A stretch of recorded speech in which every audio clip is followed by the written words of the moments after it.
अस्सलाम वालेकुम pre 9 class. उम्मीद है आप सब ठीक से होंगे जी। कंप्यूटर की क्लास का आगाज़ करते हैं। कंप्यूटर की क्लास का आगाज़ करने से पहले मैं आपको बता दूं कि चैप्टर 1 हमारा हर तरह से कंप्लीट हो गया था, थ्योरी वाइज भी और एक्सरसाइज वाइज भी। आज जो चीज़ हमने स्टार्ट करनी है तो चैप्टर 2 हम स्टार्ट करेंगे। चैप्टर 2 स्टार्ट करने से पहले मैं आपको उसका थोड़ा सारा इंट्रोडक्शन दूंगा जी। ये हमारे पास चैप्टर नंबर 2 यहाँ से बुक का स्टार्ट हो रहा है, ठीक है जी।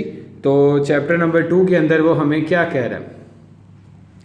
चैप्टर नंबर 2 के अंदर वो हमें ये कह रहा है कि चैप्टर नंबर 2 का नाम ही है बाइनरी नंबर सिस्टम, यानी कि बाइनरी नंबर सिस्टम की बेस के ऊपर हमारा कंप्यूटर चलता है। इसका क्या मतलब है कि बाइनरी नंबर सिस्टम क्या होते हैं, ये तो मैं आपको बताऊंगा कि बाइनरी जो है वो एक नंबर सिस्टम है जिसमें हम नंबर्स को रिप्रेजेंट करते हैं। लेकिन उससे पहले जो चीज़ ज़रूरी है वो ये है कि हमें पता हो कि हम बाइनरी नंबर सिस्टम को इस्तेमाल कहाँ पे करते हैं।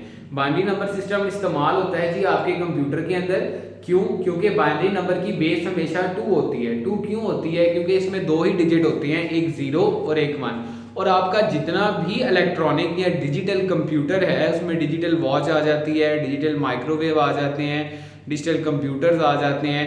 हर जगह जहाँ पे मशीनरी इस्तेमाल हुई है डिजिटल, वहाँ पर आपके बाइनरी नंबर सिस्टम इस्तेमाल किए जाते हैं। अब बाइनरी नंबर सिस्टम इस्तेमाल करने से क्या मुराद है? बाइनरी नंबर सिस्टम इस्तेमाल करने से मुराद है हम 2 ही डिजिट का इस्तेमाल करेंगे, 0 और 1 का।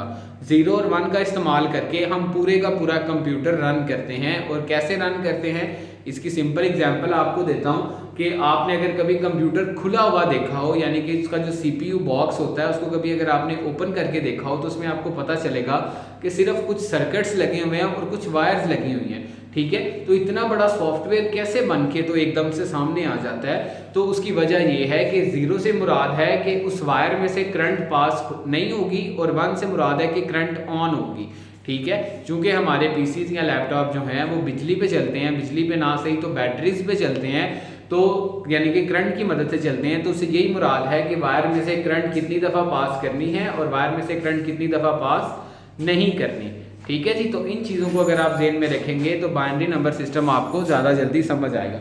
अब अपने अगले टॉपिक की तरफ चलते हैं। अगला हमारा जो पेज है टॉपिक का वो है जी introduction to number system.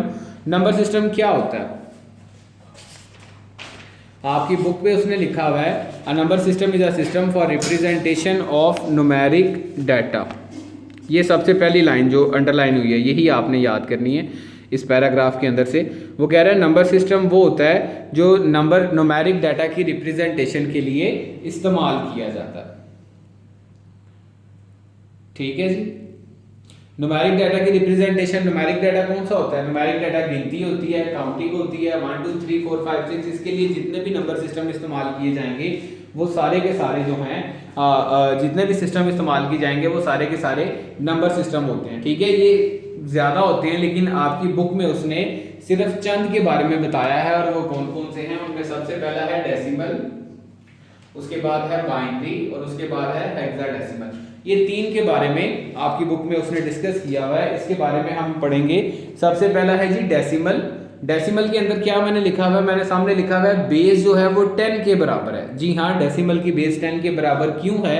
Decimal की बेस 10 के बराबर होने की वजह है और उसकी वजह यह है कि डेसिमल नंबर के अंदर जितने भी नंबर हम इस्तेमाल करते हैं वो 0 से लेके 9 तक होंगे। 0 से लेके 9 तक अगर आप काउंटिंग करें तो 0 से लेके 9 तक 10 डिजिट्स बनते हैं। और 10 डिजिट्स बनने से क्या मुराद है? 10 डिजिट बनने से मुराद ये है कि आप जितना भी बड़ा नंबर लिख लें, जितने ज्यादा नंबर लिख लें डेसिमल नंबर सिस्टम के अंदर, वो 0 और 9 ही आगे पीछे होके आते रहेंगे। डेसिमल नंबर सिस्टम वो वाला नंबर सिस्टम होता है जो हम अपनी डेली लाइफ में आम जिंदगी में इस्तेमाल करते हैं हिसाब किताब करने के लिए, उसे डेसिमल नंबर सिस्टम कहते हैं। लेकिन डेसिमल नंबर सिस्टम के अंदर जितने भी डिजिट्स होते हैं उन डिजिट्स, हर डिजिट्स की अपनी अपनी एक अलग पावर होती है। जैसे कि 892 है, ये एक डेसिमल नंबर है 892। अगर इसके हर डिजिट की पावर का हिसाब लगाएं तो 8 मल्टीप्लाई बाय 10 की पावर 2, 9 मल्टीप्लाई बाय 10 की पावर 1 और 2 मल्टीप्लाई बाय 10 की पावर 0 है। और ऐसा क्यों है? ऐसा इसलिए है क्योंकि ये 10 की पावर 2 को हम मल्टीप्लाई करेंगे वो 100 हो जाएगा, 1 से करेंगे खाली 10 आ जाएगा, 0 से करेंगे तो 1 आ जाएगा। तो 8 मल्टीप्लाई बाय 100 करेंगे 800 हो जाएगा, 9 को 10 से करेंगे 90 हो जाएगा, और 2 को 1 से करेंगे 2, तो ही ये जाके सारे आपस में प्लस होने के बाद 892 बनाते हैं। ठीक है, ये बिल्कुल वही सिस्टम है जैसे हम कहते थे इकाई, दहाई, सैकड़ा। ठीक है यानी कि बेस 10, 100, 1000, 10,000, बिल्कुल ऐसा ही डेसिमल नंबर सिस्टम के अंदर हर डिजिट की अपनी एक अलग स्पेसिफिक पावर होती है। इसमें जो चीज़ आपने याद करनी है वो यहाँ पे निशान लगा हुआ है, यहाँ से लेके आपने यहाँ तक करना है, और उसके बाद इसकी एक एग्जाम्पल, ये 3 लिखी हुई हैं, इन तीनों में से आप कोई भी एक कर सकते हो। ठीक है जी।